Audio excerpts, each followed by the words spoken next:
Training मिली उसमें कितना सामर्थ्य है, कंपनी में कितना पावर है कि एक आम आदमी को कहां से कहां पहुंचा सकता है। ऐसे डिस्पैच सेंटर्स आपको हिंदुस्तान के हर कोने में मिलेंगे।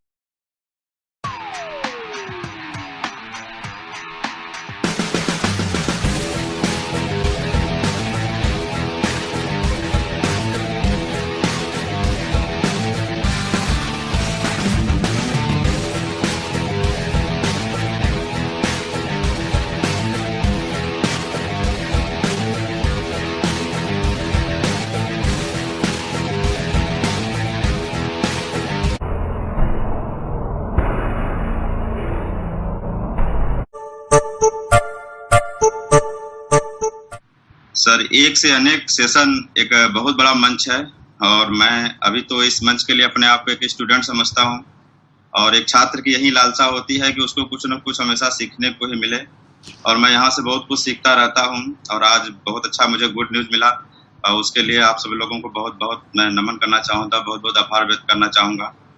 सर, मैं यहाँ पर एक अपने जो लाइफ की जर्नी रही है उसके माध्यम से मैं बस ये छोटा सा एक प्रयास मेरा होगा ये बताने का कि यहाँ पे जो मुझे गाइडेंस मिला, जो मुझे यहाँ पे नॉलेज मिला, जो ट्रेनिंग मिली उसमें कितना सामर्थ्य है, कंपनी में कितना पावर है कि एक आम आदमी को कहां से कहां पहुंचा सकता है।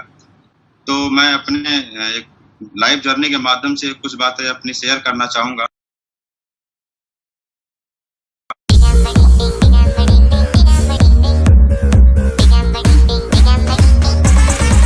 पेश है नया कॉम्बीफ्लैम प्लस। सरदर्द मिटाओ, क्लियर सोचो। From the lower back. Bruno! वो मेरा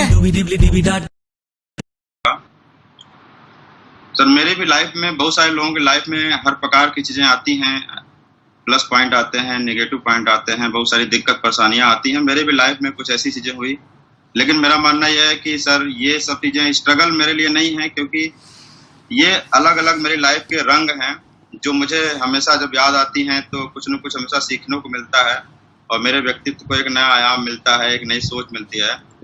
तो मैं अपनी लाइफ के बारे में कुछ बातें शेयर करना चाहूँगा। आज की अगर मैं बात बोलूँ, आज सिर्फ साहब बिजनेस की बदौलत आर्थिक उन्नति मेरी होती चली जा रही है, शारीरिक उन्नति भी हो रही है, पारिवारिक उन्नति भी हो रही है, सामाजिक उन्नति भी हो रही है, आध्यात्मिक उन्नति भी हो रही है। तो पूरी लाइफ एक बैलेंस लाइफ बन चुकी है। ये सेफ साफ में ही पॉसिबल है और ऐसा सब कुछ मुझे मिल रहा है। तो ये मेरी जो ये बैलेंस लाइफ है, मैं अपने इस बैलेंस लाइफ के लिए सबसे पहले मैं नमन करूंगा भगवत गीता में उस ज्ञान को जो मैं बचपन में कुछ पढ़ा था उसको अमल में लाने की कोशिश भी किया और अपने इष्ट देव जो मेरे बजरंगबली जी हैं, मैं बचपन से भी इनसे जुड़ा हुआ हूँ पूजा या व्रत के माध्यम से। और श्री श्री गुरु जी रविशंकर जी, आज से लगभग 10 साल पहले मैं आर्ट ऑफ लिविंग का कोर्स कर लिया था और मैं इनको अपना गुरु बहुत पहले ही मानता था। तो ये तीनों शक्तियां सर शेफ साहब से पहले से मैं जुड़ा था और मेरे लिए बड़े सौभाग्य की बात है कि ये तीनों शक्तियां किसी न किसी रूप में आज शेफ साहब में भी आ गई आप लोगों के आशीर्वाद से।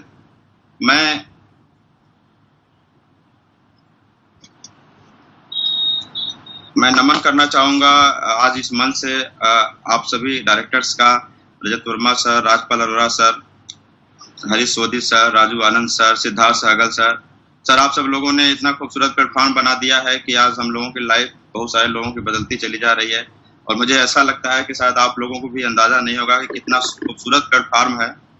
और मैं कंपनी के सम्मान में और आप लोगों के सम्मान में कुछ लाइनें मैंने लिखा था, मैं चाहूँगा उसको शेयर करूँ कि समाज की ठोकरों ने जिसे गूंगा बना दिया था, समाज की ठोकरों ने जिसे गूंगा बना दिया था, ऐसे गूंगों को बड़े बड़े मन से मैंने दहाड़ते देखा है, गरजते देखा है। जो कभी कहते थे मैं चल नहीं सकता, सिर्फ साहब की रोशनी में उन्हें भागते देखा है, दौड़ते देखा है। सर, बहुत खूबसूरत प्लेटफॉर्म है, इसके लिए जितना भी बोला जाए वो सब कुछ कम ही होगा। मैं आप सब लोगों को कोट कोट नमन करना चाहूँगा। मैं बहुत बहुत आभार व्यक्त करना चाहूँगा कंपनी के सभी staff, Natarajan sir, Inder sir, Gopal sir, Anjali ma'am, Ravinder sir, Rajesh ji, Pravesh ji, Rawat ji, Ramnath ji, Ankita जी, नरेश जी। और मैं बहुत बहुत आभार व्यक्त करना चाहूँगा उन सभी कंपनी के top leaders, Sanjay Katoch sir, Sanjay Jain sir, Deepak sir, Harsh sir, Ajit Chaturvedi sir, Om Prakash sir, Narsingh Agarwal sir, Vijay Pal sir, Jasbir sir, बहुत सारे सीनियर्स हैं, मैं सबका नाम नहीं ले सकता, क्षमा चाहूंगा, लेकिन आप सब लोगों ने यूट्यूब के माध्यम से, सोशल मीडिया के बहुत सारे किसी न किसी माध्यम से हमारी टीम में कंट्रीब्यूशन आप सब लोगों की वजह से मिला हुआ है। आज हम लोग जो भी मुकाम हासिल किए हैं उसमें सबका कहीं न कहीं योगदान है। मैं आप सब लोगों को भी बहुत बहुत नमन करना चाहूँगा, बहुत बहुत धन्यवाद व्यक्त करना चाहूँगा। अब मैं कुछ ऐसे सीनियर्स का स्पेशल आभार व्यक्त करना चाहूँगा जिन्होंने प्रत्यक्ष रूप से फिजिकली डायरेक्टली मेरी टीम में सपोर्ट किया। इवाल के माध्यम से, सक्सेस डे के माध्यम से, बूट कैंप के माध्यम से मेरी टीम हमेशा कुछ न कुछ सीखती रही है। हर्ष सर, दीपक सर, आप लोगों का लेवल बहुत बड़ा है। आप सब लोग आसमान पे रहकर भी जमीन पे रहने वालों के मन में जो दिक्कत हो, परेशानी हो, जो उनकी व्यथा हो, उसको समझना और केवल समझना नहीं, उसको निवारण भी करना, ये बहुत ही असाधारण प्रतिभा होती है। मैं तो बस भगवान से यही प्रार्थना करूंगा कि हर जन्म में मुझे आप जैसे मार्गदर्शक ही मिले। Sunil Maan sir, Ajay Pillai sir, Amit Mishra sir, Subodh sir, S Panda sir, Pradeep Mishra sir, Sanjay Tiwari sir, आप लोगों के माध्यम से हमेशा टीम में कभी न कभी कुछ न कुछ ट्रेनिंग जानकारी प्रत्यक्ष रूप से मिलती रहती है, जिससे कि हम लोगों की टीम में बहुत सारा नॉलेज बढ़ रहा है और उसका प्रोग्रेस हो रहा है। इसके लिए आप सब लोगों को मैं बहुत बहुत धन्यवाद देना चाहूँगा, बहुत बहुत आभार व्यक्त करना चाहूँगा। मैं अपने उस टीम लीडर्स की बात आज यहाँ पे करना चाहूँगा जिसके बिना आज हम लोग इस मुकाम पे नहीं पहुँच पाते। मेरी टीम में एक से बढ़कर एक जो सीनियर लीडर्स हैं, ज्योति प्रकाश हैं, जयप्रकाश पटेल हैं, अनिल कुमार रजक हैं, सुनील उपाध्याय जी, ओम प्रकाश मौर्य जी, अशोक कुमार मौर्य, किशकांत दिवाकर, विनोद कुमार मौर्य, गुलाब चंद मौर्य और सुरेंद्र कुमार बिंद, ये वो जो लीडर्स हैं जिसके दम पे हम लोग बड़े बड़े सपने बनाते हैं और उसको पूरे करते जाते हैं। तो आज हम जहाँ भी पहुंचे हैं उसमें आप सब लोगों का भी बहुत बड़ा योगदान रहा है। मैं आप सब लोगों को भी बहुत बहुत आभार व्यक्त करना चाहूँगा। मैं नमन करना चाहूँगा अपने गुरु को। प्रथम गुरु हैं जो हमारी जिंदगी में, हमारे परिवार में, और वो कोई नहीं, हमारे माता पिता हैं श्रीपति राजपति मौर्य और श्रीमती जगपति देवी। मैं अपने बचपन में बहुत सारी बातें अपने माँ बाप से सीखा हूँ और वो मेरी जिंदगी में हमेशा काम आता है। मेरे पिताजी बचपन में बहुत अच्छी जिंदगी जी रहे थे। घर में, गांव में बहुत अच्छा रुतबा था, बढ़िया मकान बना हुआ था, प्रॉपर्टी थी, बाग बगीचे थे। लेकिन एकाएक मेरे दादाजी मेंटली रिटार्डेड हो गए, कुछ ऐसा एक्सीडेंट हुआ जिसकी वजह से पूरे गांव में लोगों ने उसका मिसयूज किया और बहुत सारे प्रॉपर्टी, सारे बाग बगीचे, बहुत सारी चीजें से सब लोगों ने हड़प लिया। तो मेरे पिताजी की जो स्थिति थी वो बहुत ही ज्यादा बदतर हो गई और बुरी हो गई और उन्होंने उस स्थिति में भी लड़ा, अपने आप में कभी ईमानदारी छोड़ा नहीं, जिद था उनके अंदर। और मेरे अंदर आज कुछ कोई भी जिदपन क्वालिटी जो है, मेहनत करने की जो क्षमता है, वो मुझे मेरे पिताजी से ही मिला हुआ है। और मैं मेरे 4 बहनें थी, एक एक करके उस स्थिति में मेरे पिताजी ने किस तरीके से सब कुछ बेड़ा पार लगाया, सबको जो है शादी किया। और मेरी माँ, उनसे भी मुझे बहुत कुछ सीखने को मिला। मेरी माँ बहुत ही ज्यादा मेहनत करती थी, जब वो उठती थी उसके बाद से लेकर सोने तक मैं हमेशा उनको देखता था, कुछ न कुछ करती थी। 24 घंटा के अंदर कोई एक इंसान कितना ज्यादा काम कर सकता है, ये मैंने अपनी माँ से सीखा है। और जब काम करो तो इतना नशा हो काम करने में कि सब कुछ भूल जाओ, ये भी मैंने अपनी माँ से सीखा है। मेरी माँ मेरे पिताजी का जब दिक्कत थी तो उसमें काफी सहयोग की और ये मुझे पता चला कि उस समय सब सर पे जो है टोकरी रखकर गांव सब्जी बेचने जाती थी, इस तरीके से सहयोग कर रही थी किसी भी रूप में। और मेरी माँ बताती है कि उस समय गांव में कुछ एक प्रचलन था, एक 3-4 औरतें आपस में बैठ करके गांव की बर्तन मांजती थी बाहर। मैं गांव से बिलोंग करता हूं, तो कभी कभी ऐसा होता था खाना नहीं बनता था, खाने के लिए कुछ नहीं होता था शाम को, तो मेरी माँ जो है, अब बर्तन तो मांजना ही पड़ेगा, तो मेरी माँ जो है केवल पानी गर्म करके बर्तन काला करती थी और उसको ले जा करके मांजती थी। तो ऐसी ऐसी दिक्कतों, ऐसी ऐसी परेशानियों को झेल करके बचपन में हम लोगों को इन लोगों ने पाला और बुरी परिस्थितियों से लड़ने का जो क्वालिटी है, जो क्षमता है, ये हमें अपने माँ बाप से ही मिला है, एक जीन के रूप में हमें मिला हुआ है। मैं अपने माँ बाप को हमेशा चरण स्पर्श करना चाहूंगा। मैं अपने परिवार में सबसे छोटा हूँ, साथ में ट्रिपल डायमंड हूँ। मुझसे जो बड़े भाई हैं गुलाब चंद मौर्य, वो रूबी हैं, और जो मेरे सबसे बड़े भाई हैं श्यामधर मौर्य जी, वे विनस हैं। मेरे बड़े भाई जो श्यामधर मौर्य जी हैं, अगर मैं उनके बारे में बात करूं तो he is all in one. मेरे लिए वो सब कुछ हैं। वो मेरे लिए बड़े भाई भी हैं, मेरे लिए गुरु भी हैं, मेरे लिए माँ बाप का भी रोल उन्होंने अपना पूरा किया, मेरे लिए भगवान भी हैं। और मेरी बहुत सारी कई प्रशंसा, तालियां, बहुत सारे मेरी जिंदगी में मुझे जो भी रिवार्ड मिला है, मैं सब कुछ उनके चरणों में अर्पित करना चाहूंगा। क्योंकि मैं तो केवल एक घड़ा मात्र हूँ, लेकिन वास्तव में इस घड़े को जिस कुम्हार ने बनाया और मेरे बड़े भाई ही हैं, श्यामधर मौर्य जी हैं, और मैं उनको कोट मैं नमन करना चाहूंगा। Growing businesses need a hosting solution that is powerful yet easy to manage. Let's look at how business hosting. एक और नाम है जिनका योगदान मैं नहीं बोल सकता, और वो कोई और नहीं, मेरी खुद की वाइफ है, धर्मपत्नी। और ज्यादातर लेडीज का एक सपना होता है कि मैं पढ़ लिख करके जॉब करूंगी, गवर्नमेंट जॉब करूंगी, और मेरी वाइफ का भी सपना था। इन्होंने बीपीएड किया और गवर्नमेंट जॉब इनको मिला भी। एज ए टीचर इन्होंने काम करना शुरू किया, लेकिन शादी के बाद जब मैं आउट स्टेशन बिजनेस के लिए बाहर जाने लगा तो थोड़ा बहुत दिक्कत शुरू हुआ। तो इन्होंने मेरा सहयोग करने के लिए, मेरा सपोर्ट करने के लिए और मेरे सपनों के लिए एक बहुत बहुत बड़ा डिसीजन लिया और अपना सपना जो था जॉब करने का उसको छोड़ दिया, रिजाइन दे दिया, और मेरे साथ में पूरा आज सहयोग कर रही हैं। बिजनेस में भी सपोर्ट करती हैं, स्टेज पे बहुत बार कभी कभी जहाँ जरूरत पड़ी है इन्होंने मुझे सहयोग करने, मेरा साथ देने के लिए आई हैं। तो मैं इनके भी योगदान को मैं भुला नहीं सकता। मैं खुद राम तो नहीं बन पाया, लेकिन इन्होंने त्याग करके सीता का रोल मेरे लिए कर दिया है। मैं अपने लाइफ में कुछ ऐसी बातें बताना चाहूँगा सर, जो कि हमेशा मुझे याद रहती हैं और मुझे जमीन से जोड़े रहती हैं। कुछ वाकया ऐसे बचपन की मुझे याद हैं, कुछ ऐसी घटनाएं याद हैं, हमेशा बार बार याद आती रहते हैं और मुझे जोड़े रहते हैं जमीन से। मैं जिस स्कूल में पढ़ता था, प्राइमरी स्कूल, ये मैं फोटो तो गूगल से निकाला हूँ अपनी बात को रखने के लिए, लेकिन मैं जिस स्कूल में पढ़ता था वो शायद इससे भी बुरी स्थिति में था। बैठने के लिए वहाँ पर जगह नहीं हुआ करता था, जमीन पे ही बैठते थे। घर से हम लोग बोरा ले जाते थे बैठने के लिए, और वहाँ पेड़ में नीचे बैठते थे, खुले आसमान में बैठना पड़ता था, और जो हम लोगों का बैग होता था वो भी झोले का बना हुआ था। इस तरीके का स्कूल था। मैं वहाँ पे एक वाकया मैं बताना चाहूँगा उस समय का। मैं 3-4 लड़के थे जिनके साथ में खेला करता था। उसमें से एक लड़का ऐसा था जो नर्सरी स्कूल में पढ़ता था, और मेरी जिंदगी का ये बहुत ही यादगार चीज है जो मैं कहीं भूल नहीं सकता।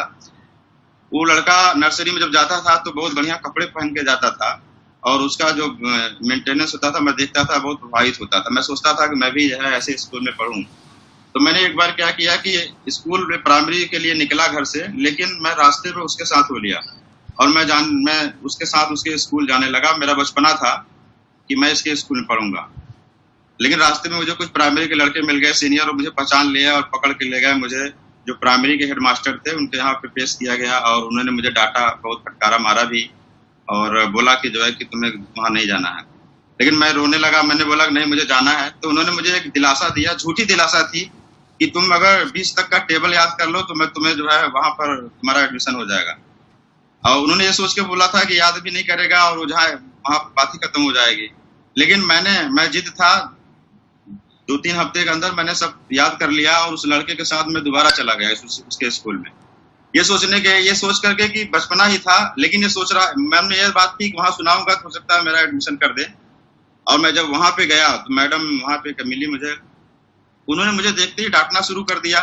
मैंने सोचा कि क्यों डांट रही हैं, क्या बात है। तो मेरा जो उसमें हुलिया था शायद उसी वजह से डांट रही होंगी, क्योंकि वहाँ पे जितने बच्चे थे सब बढ़िया वेल मेंटेन थे, अच्छे कपड़े थे। लेकिन मेरे जो कपड़े थे वो उस जमाने में जो प्राइमरी के बच्चे होते थे, शर्ट में सब काली दूधी सब लगी हुई थी, और पैंट वगैरह भी नहीं होता था, वो नाड़ा वाला जो व्यवस्था होती थी।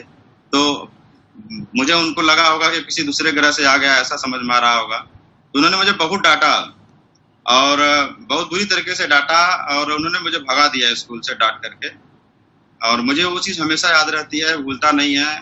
मेरी लाइफ का साथ पहला रिजेक्शन था, और मुझे बहुत ज़्यादा गहरा साथ चोट भी लगा उस समय। अंदर से मुझे बहुत मैं हिला, मैं रास्ते भर से रोते हुए आया था, और दोबारा फिर कभी जो है मैंने नाम नहीं लिया कि मैं नर्सरी में पढ़ूंगा।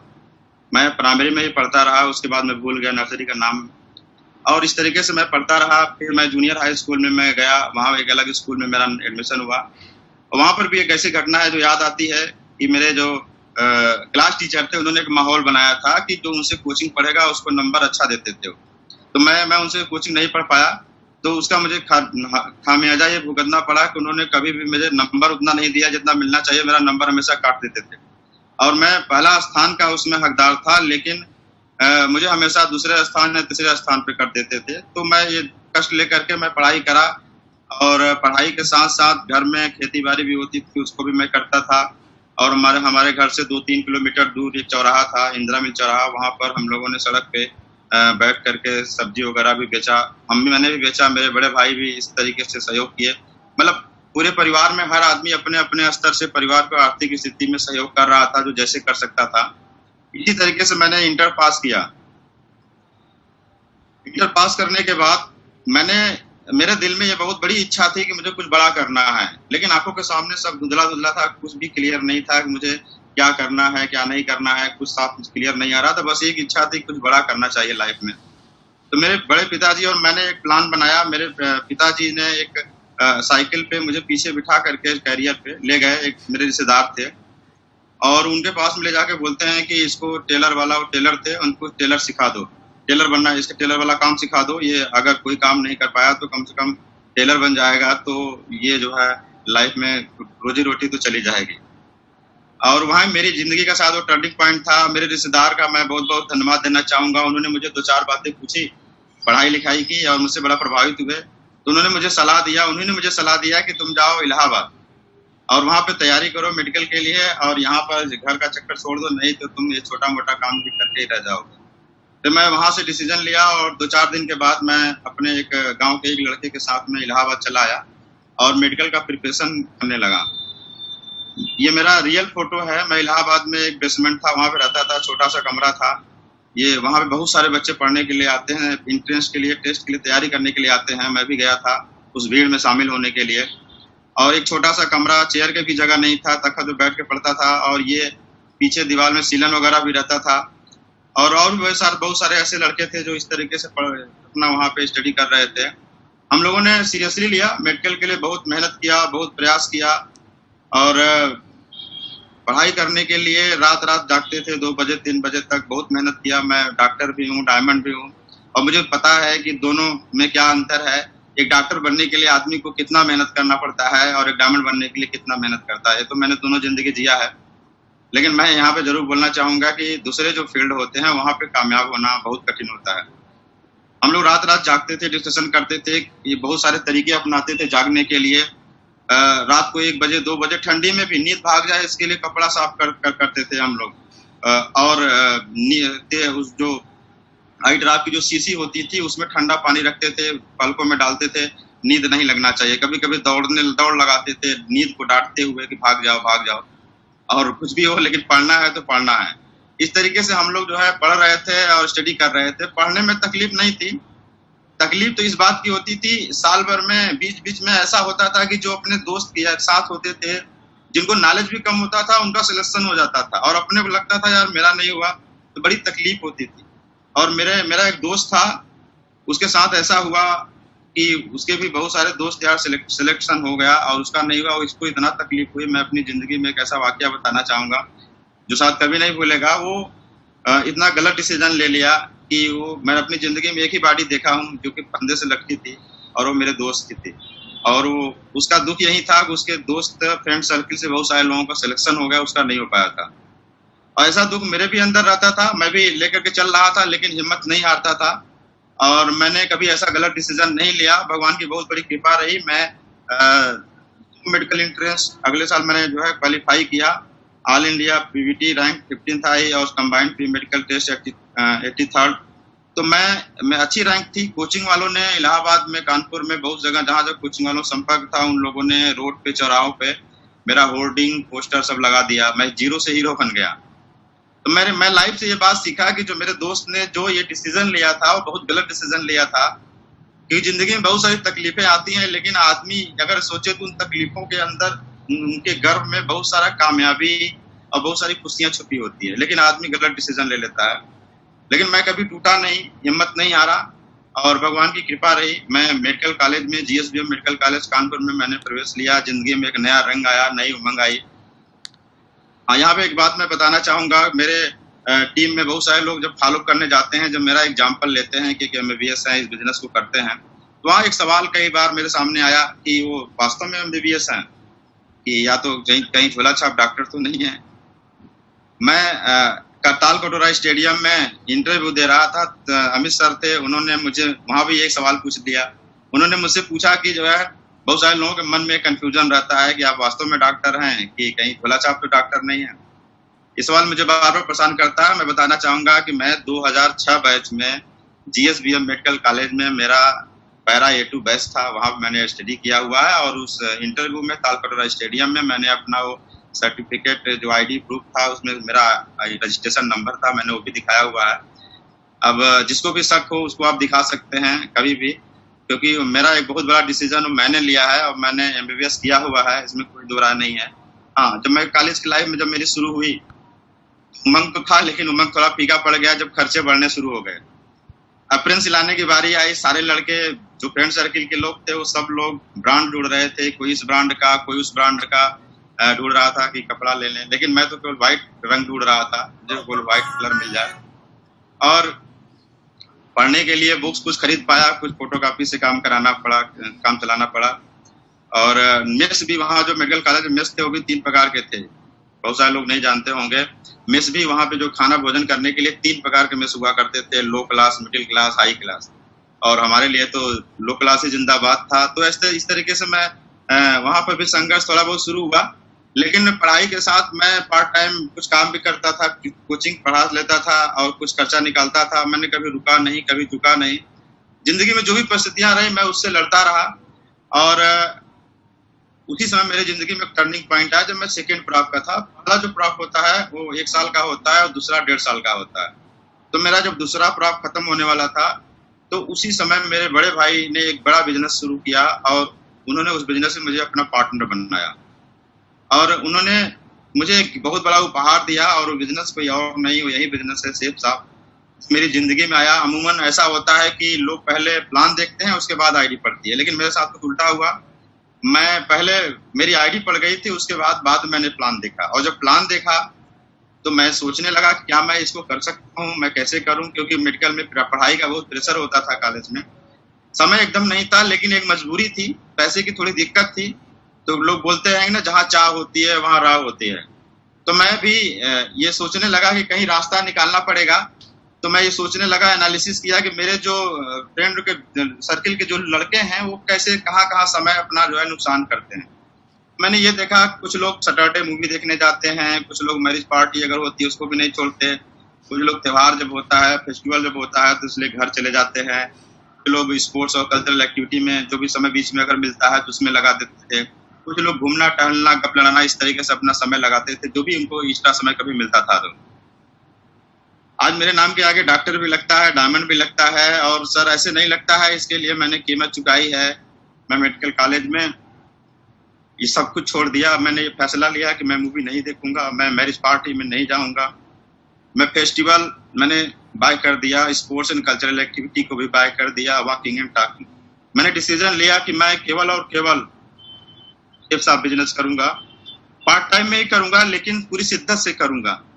मैं बीच के जो हफ्ते होते थे कानपुर में, मैं कुछ लोगों से मिल लेता था, फोन से बात हो जाती थी, इस तरीके से मैं काम करता था। लेकिन मैंने सोचा बाद में कि मैं अपना बिजनेस भी बाहर जिलों में बढ़ाऊंगा। मैं मेडिकल कॉलेज में रहते हुए अपना बिजनेस कानपुर के अगल बगल जो जिले थे वहां भी बढ़ाने की मैंने कोशिश किया। मैं ये बताना चाहूंगा कि शनिवार की रात को मेडिकल कॉलेज में जो फ्रेंड लोग होते थे, सब लोगों का एक सिस्टम वहां पे चलता है कि सैटरडे को लोग फुल एंजॉय करते हैं, मूवी देखते हैं, कुछ लोग बियर पार्टी भी करते हैं, कुछ लोग पूरा लाइफ सैटरडे पूरा एंजॉय करते हैं, और रविवार को फुर्सत से बढ़िया सोते हैं संडे को। लेकिन मैं बस पकड़ना होता था, इसलिए डर से मैं सोता नहीं था, क्योंकि थोड़ी आदत खराब हो गई थी देर तक जागने की मेडिकल कॉलेज में। तो मुझे डर था कि अगर मैं सो गया तो उठ नहीं पाऊंगा, इसलिए मैं सोता ही नहीं था कि मुझे सुबह बस पकड़ना है। और रात भर मैं पढ़ता था, तैयार होकर के भोर में मैं बस पकड़ता था और चला जाता था। कभी बादा चला जाता था, कभी शामली चला गया, कभी उरई चला गया, कभी जालौन चला गया। अगल बगल जो जिले थे मैं वहां जाकर के बस से जाता था और दिन भर वहां प्लान दिखाता था, फॉलो करता था। और फिर वहां भी रात को मैं अपने लीडर्स को बिठा करके जो बिजनेस में एसोसिएट होते थे उनको भी वर्कशॉप ट्रेनिंग करता था। और फिर अगले दिन सुबह सोमवार को मैं फिर भोर में बस में पकड़ करके फिर आ जाता था अपने कॉलेज में। और जाते समय बस में और आते समय बस में ही थोड़ा बहुत कुछ मार लेता था, सो लेता था। ये मेरा लगभग हर हफ्ते का सर ये शेड्यूल था। मैंने इसके लिए बहुत कीमत चुकाई है और शायद उसका मुझे भगवान ने परिणाम भी दिया। मेडिकल कॉलेज में एज ए स्टूडेंट मैंने जो अचीवमेंट लिया सेफ साहब की वजह से, वो शायद दूसरे स्टूडेंट के लिए बहुत कठिन होता है। मैंने मेडिकल कॉलेज में मेरा जितना भी पढ़ाई का खर्चा था वो सब मैं अपने ही दम से निकाल लिया, कोचिंग वगैरह पढ़ाने की जरूरत नहीं पड़ी। आत्मनिर्भर मुझे बना दिया शेफ साहब ने। उसके बाद में मैं महीने के अंत में मेरे जितने दोस्त यार थे वो सब फोन लगाते थे अपने घर पे, वो बोलते थे पापा पैसा खत्म हो गया है भेज दीजिए। लेकिन मैं शेफ साहब का आपको मेरे लिए जो शेफ साहब ने किया, मैं वो चमत्कार बताना चाहूंगा कि मैं इतना लाइफ में चेंज हो गया कि मैं महीने के लास्ट में फोन करता था अपने पापा को, बोलता था पापा कुछ पैसा मैंने डाल दिया है आप निकाल लीजिए। तो ये मेरे लिए शेफ साहब ने किया। सर आपने इतनी खूबसूरत कंपनी बना दिया, इतना सुंदर प्लेटफॉर्म बना दिया है कि एक स्टूडेंट कहाँ से कहाँ पहुंचने गया। खुद की कमाई से मोबाइल लिया, बाइक लिया, लैपटॉप लिया कॉलेज लाइफ में। ये बहुत बड़ी बात नहीं है। मेरे कॉलेज में बहुत सारे पढ़े लिखे, बहुत सारे अच्छे घर के लोग थे, उनके लिए बहुत छोटी बात थी, वो हर हफ्ते ऐसी चीजें खरीद सकते थे। लेकिन मुझे खुशी इस बात की थी कि उनके पास में उनके बाप के पैसे का है और मेरे पास में शेफ साहब के पैसे का है, मेरे अपने पैसे का है। और मैंने मेडिकल कॉलेज में अपना वो भी सपना पूरा किया जो कि एक आम आदमी सोचता भी नहीं। वो खूबसूरत सपना, मैं जब फाइनल क्रॉप में आया तो एक सर्टिफिकेट लेना था जो कानपुर से लखनऊ जाना था सभी बच्चों को, तो सबने बस बुक कराया, चंदा मिला करके बस बुक कराया, वो सर्टिफिकेट लेने जाना था। लेकिन मैं केवल अकेला मैं ऐसा लड़का था अपने कॉलेज में जो कि नहीं बस के थ्रू गया, क्योंकि भगवान की कृपा रही, आप लोगों का आशीर्वाद रहा, शेफ साहब का चमत्कार रहा। मेरे पास में उस समय पूरी गाड़ी भी आ चुकी थी शेफ साहब की वजह से। पहली मेरी गाड़ी Tata Indigo TCS top model. Sir ये चमत्कार किया शेफ साहब ने आपके बनाए सुंदर प्लेटफॉर्म में हमारे लिए। मैं अपने परिवार के बारे में बताना चाहूंगा। हम लोग 3 भाई हैं और ये मेरे बड़े भाई हैं जो साइकिल से चलते थे और ये साइकिल उनकी शादी में गिफ्ट में मिला था। ये वही साइकिल है जो 18 साल तक मेरे परिवार में शेफ साहब से पहले चल रही थी। 18 साल से ज्यादा समय तक चली थी। ये वही साइकिल है जिसका टायर बदल गया होगा, जिसका रिम बदल गया होगा, जिसका हैंडल बदल गया होगा, बेल बदल गया होगा, पैंडल बदल गया होगा, कैरियर बदल गया होगा, सीट बदल गया होगा, लेकिन ये साइकिल नहीं बदल पाई। ऐसी परिस्थितियां थी कि हम लोग इस साइकिल को नहीं बदल पाए। लेकिन शेफ साहब हम लोगों की जिंदगी में आया, बहुत सारी बाइक से आई और आज शेफ साहब का चमत्कार हमारे परिवार के लिए ये है। आज कई सारे कार आ चुके हैं हम 3 भाइयों के लिए। मारुति अल्टो 2 साल के अंदर आ गया मेरे फैमिली में, टाटा इंडिगो आ गया, उसके बाद में मारुति स्टीम भी आ गया, डैटसन रेडिगो आ गई, अगली कार मारुति डिजायर आ गई, महिंद्रा की स्कॉर्पियो आ गई, महिंद्रा XUV 500 भी आ गई, हुंडई क्रेटा भी आ गई और महिंद्रा अल्टुरस भी आ गई। धीरे धीरे करके 3 भाई आज हैं, 9 कारें आ चुकी है शेफ साहब बिजनेस से। This is an ad for a web hosting service for Stinger.in. Have you ever felt this way when you're creating your website? When you could have felt like this? ये chef साहब का चमत्कार है sir. हम लोग बचपन में कभी खिलौने की गाड़ी नहीं मिली थी, जो नकली गाड़ी होती है वो भी नहीं नसीब हुआ था। और हमारे रिश्तेदार आज बोलते हैं आज आप लोगों ने तो आप लोग ऐसे गाड़ियां खरीदते हो जैसे कि खिलौने खरीद रहे हैं। तो ये शेफ साहब का चमत्कार है, आप लोगों का आशीर्वाद है, घमंड की बात नहीं है। ये शेफ साहब का पावर है कि आज खिलौनों की तरह हम लोगों के घर में गाड़ियां आ चुकी हैं। मैं इसके लिए नमन करना चाहूंगा आप सभी डायरेक्टर्स को जिन्होंने इतना सुंदर प्लेटफॉर्म बनाया हुआ है। मैं अपने परिवार की बात करना चाहूंगा कि शेफ साहब मेरे परिवार के लिए केवल बिजनेस नहीं है, हम लोगों के लिए धर्म बन चुका है। आज पूरी शिद्दत के साथ हम लोग इस बिजनेस में काम करते हैं। एक ही परिवार में 30 ID पड़ी हुई है और एक ही परिवार में आपको 11 लेवल मिल जाएंगे। मेरे परिवार में एक ही परिवार में अगर आप आएंगे तो 4 सिल्वर मिल जाएंगे, 1 गोल्ड मिल जाएगा, 1 पर्ल मिल जाएगा, 2 5 मिल जाएंगे, 1 रूबी मिल जाएगा, 1 ट्रिपल डायमंड और 1 वीनस। एक ही परिवार में ये इतने सारे लेवल आपको मिल जाएंगे। इस कदर हम लोगों ने शेफ साहब पे विश्वास किया, इतनी शिद्दत से शेफ साहब हम लोग करते हैं, तन मन धन सब कुछ शेफ साहब पे लगाया है और उसका परिणाम भी हमें मिला है, उसका रिटर्न भी हम लोगों को मिला है। उसके लिए हम लोग हमेशा आभारी रहेंगे इस सिस्टम का। अब मैं अपनी जिंदगी का वो सपना बताना चाहता हूँ, अपनी जिंदगी का लक्ष्य बताना चाहता हूँ, क्योंकि एक MBBS स्टूडेंट जब कोई लड़का MBBS करता है तो उसका एक सपना होता है। हर MBBS स्टूडेंट का एक सपना होता है, कोई UG करने के बाद वो PG करेगा, MD करेगा, MS करेगा। ये मेरा भी सपना था। मैं फर्स्ट क्रॉप से ही PG के लिए तैयारी शुरू कर दिया था कि आगे चल के मुझे MS आर्थो करना है और मेरा एक बहुत बड़ा सपना था जो मेरे खून में बसा हुआ था। लेकिन जब फाइनल क्रॉप में मैं पहुंचा तो मेरे साथ धर्म संकट शुरू ये हुआ कि मेरे पास में शेफ साहब की बहुत बड़ी टीम बन गई थी और मेरा एक तरफ सपना था कि मुझे MS आर्थो करना है, दूसरी तरफ ये था कि जो मेरे लोग हुए हैं, मेरे जो टीम में लोग हैं शेफ साहब में, उनके सपनों को पूरा कराना है। तो मैं बहुत बड़े धर्म संकट और मेरे मन के अंदर लड़ाइयां हमेशा उथल पुथल रहता था कि मुझे करना क्या है आगे चल के, कि मैं अपना सपना पूरा करूं कि फिर इनके लिए जो है निर्णय लूं। मेरे रिश्तेदार भी जानते थे कि इनको डॉक्टर बनना है। मेरे घर वाले सब लोग एक उम्मीद बना के रखे थे कि इसको बहुत बड़ा डॉक्टर बनना है। मैं भी उम्मीद बनाया था, मेरा भी सपना था। तो मेरे लिए बहुत बड़ा फैसला करना था, मेरे लिए बहुत कठिन फैसला करना था। और एक रात मैंने जिस रात ये फैसला किया उस दिन मैंने बहुत रोया, बहुत बिलख बिलख के मैं रोया था, क्योंकि मैंने अपनी जिंदगी का वो सपना छोड़ दिया जो बचपन से मैंने देखा था। मैंने ये सपना किया, मेरे दिमाग नहीं काम कर रहा था। मैंने उस रात ये फैसला लिया, मैंने अपनी आत्मा से पूछा, क्योंकि दिमाग नहीं बता रहा था क्या करना चाहिए। मैंने अपने आत्मा से पूछा मुझे क्या करना चाहिए। तो मेरे अंदर से आवाज आई, मेरी आत्मा ने बोला, मेरे मन से आवाज आई कि एज ए डॉक्टर मैं लोगों की केवल बीमारी ठीक कर सकता हूँ, लेकिन as a Safe Shop leader, as a diamond मैं लोगों की जिंदगी ठीक कर सकता हूँ।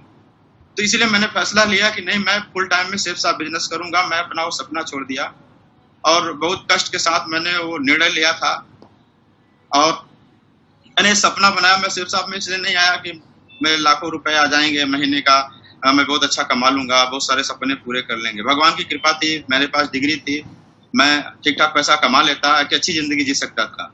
लेकिन सेफ शॉप में मैं केवल इसलिए आया क्योंकि मेरी एक सोच है कि मुझे डायमंड्स ऑफ डायमंड बनना है। मेरी जो भी उम्र बची हुई है, 30 साल, 40 साल, 50 साल, भगवान मुझे पता नहीं कितना जिंदा रखेंगे, जितना भी जिंदा रखेंगे, मैं इस दुनिया में जाने से पहले कम से कम 10,000 लोगों को डायमंड बनाना चाहता हूँ। 10,000 लोगों को 1 लाख के ऊपर महीने के इनकम कराना चाहता हूँ। 10,000 लोगों को 4 व्हीलर गाड़ी दिलाना चाहता हूँ। 10,000 लोगों को मकान अपनी योगदान से बनवाना चाहता हूँ। ये मेरा जिंदगी का एक सपना, बहुत बड़ा सपना है, कठिन भी है, लेकिन अगर आप लोगों का आशीर्वाद रहा, भगवान की कृपा रही तो ये जरूर पूरा होगा। और मैं भगवान से प्रार्थना करूंगा, भगवान जब तक मेरा सपना पूरा ना हो जाए मुझे बुलाइएगा नहीं। और आप लोगों से भी आशीर्वाद चाहूंगा कि मेरा सपना पूरा हो।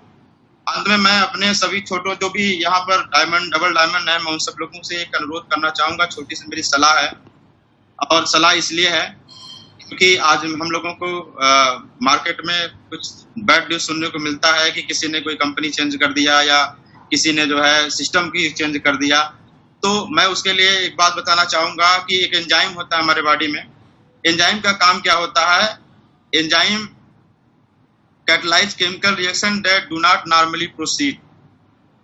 एंजाइम जो होता है ये किसी भी केमिकल रिएक्शन को जो होना भी नहीं होता उसको इनिशिएट कर देता है, उसको शुरू कर देता है।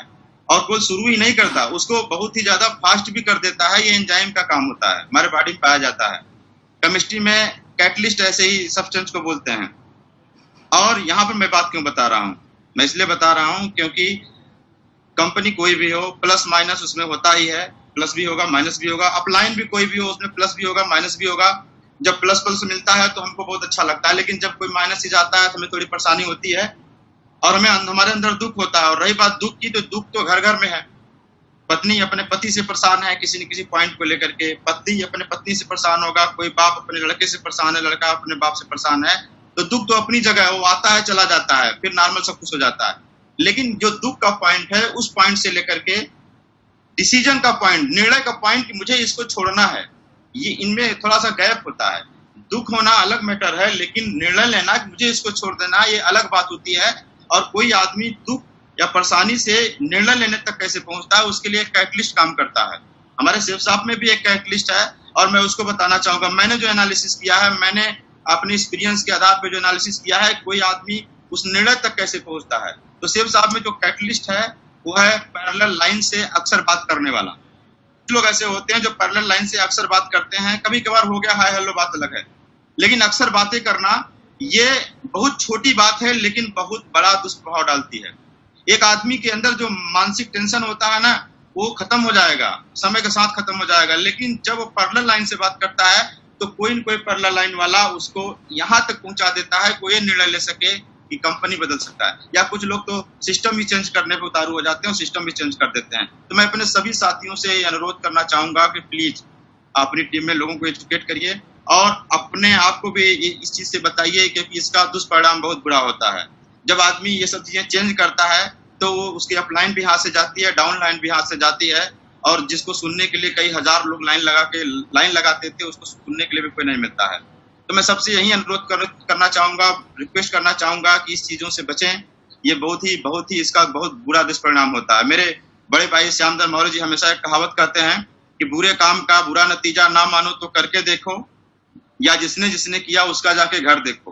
तो ये बहुत ही बैड इफेक्ट है, इससे पड़ता है, समझ में नहीं आता, लेकिन इसका बहुत बड़ा इफेक्ट आता है। तो आपका लेवल चाहे कोई भी हो, आप डायमंड, डबल डायमंड या फ्यूचर में कोई भी लेवल हो जाए, इस चीज से हमेशा अपने आप को बचाएं। अंत में मैं कंपनी के डायरेक्टर सर को स्पेशली इस बात के लिए बहुत बहुत धन्यवाद देना चाहूंगा जो उन्होंने FMCG के प्रोडक्ट लॉन्च किए, वेलनेस एंड हेल्थ केयर के प्रोडक्ट लॉन्च किए। प्रोडक्ट ऐसे हैं जो हम लोगों की इनकम को स्टेबल करेंगे, हम लोग इनकम को कई गुना बढ़ाएंगे, और उसका गुड न्यूज मिलना भी शुरू हो चुका है और आगे बहुत बहुत बड़े धमाके होंगे। वेलनेस प्रोडक्ट एक ऐसा प्रोडक्ट है जो कि आने वाले नेटवर्क मार्केटिंग का एक बहुत बड़ा स्कोप है, और इसमें मैंने ये देखा है कि जब किसी की बीमारी ठीक हो जाती है तो वो भावनात्मक रूप से कंपनी से जुड़ जाता है, जिसका एक बहुत बड़ा बेनिफिट मिलता है। तो मैं बहुत बहुत धन्यवाद व्यक्त करना चाहूंगा और सर से वादा करना चाहूंगा, हम लोग पूरी ताकत लगाएंगे, पूरी जान लगाएंगे, और ये सिर्फ साफ में एक से बढ़कर एक बड़ा मुकाम हम लोग हासिल करेंगे। और मैं लास्ट में अपने सभी साथियों को, सभी बड़े महागुरुओं को एक बार फिर से मैं धन्यवाद देना चाहूंगा कि आप सब लोगों ने मुझे इतना समय दिया। थैंक यू सर, बहुत बहुत धन्यवाद सर, बहुत बहुत धन्यवाद sir, thank you sir. Thank you doctor Vijay Maurya ji, बहुत ही शानदार session. If you want a fast website, you have to try Hostinger.com. I use WordPress, and with Hostinger's Lightspeed technology. बहुत ही शानदार सेशन, आपकी पूरी लाइफ जर्नी हमने सुनी, आपके स्ट्रगल्स के बारे में पहचाना और उनको महसूस किया। जो 3 टाइप के मैसेज के बारे में आप बता रहे थे, ग्रेड 1, ग्रेड 2, ग्रेड 3, ये असलियत है, ये सच्चाइयाँ हैं। जब आप अपनी कॉन्वोकेशन के डिग्री को लेने के लिए जब आप अपनी गाड़ी में गए, ये अचीवमेंट, और ऐसी अचीवमेंट्स जो हैं वो लाइफ लॉन्ग याद रहती हैं, चाहे आप जो मर्जी गाड़ी ले लें लाइफ में, लेकिन वो जो गाड़ी थी उसकी इम्पोर्टेंस आपकी लाइफ में हमेशा बहुत ही ज़्यादा महत्वपूर्ण। जो आपके 3 भाइयों की एक साइकिल थी, वो मेरे ख्याल से इस पूरे टीम ने, जिसने भी इस बारे में सुना, सबको बहुत भावुक कर दिया कि एक साइकिल, 3 भाई, और आज उसी परिवार में 30 आईडीज पे इकट्ठा सेफ शॉप पे इतना विश्वास, ये एग्जाम्पल सेटिंग है और कुछ नहीं। आप लोग जिस शिद्दत से सेफ शॉप बिजनेस और अपने लाइफ को इस प्लेटफॉर्म पे लाके जी रहे हैं, ये हमारे लिए, सबके लिए बहुत ही गर्व की बात है। आप लोग शाइनिंग एग्जाम्पल्स हो इस कंपनी के, और जो आपने अंत में एक एडवाइस दी कि उतनी ही बात करो जितनी ज़रूरी है, क्योंकि हमेशा पैरेलल सिस्टम और ये बाकी चीज़ें देख के आदमी बहुत इजीली कंफ्यूज हो जाता है। तो उस कंफ्यूजन से दूर रहो, अपनी मेहनत पे ध्यान दो, और हमेशा सिर्फ एफर्ट करते रहो। हम सब लोगों की सबसे बड़ी गलती ये होती है कि हम अपनी गलतियां नहीं पहचानते, और गलतियां पहचानना बहुत जरूरी है।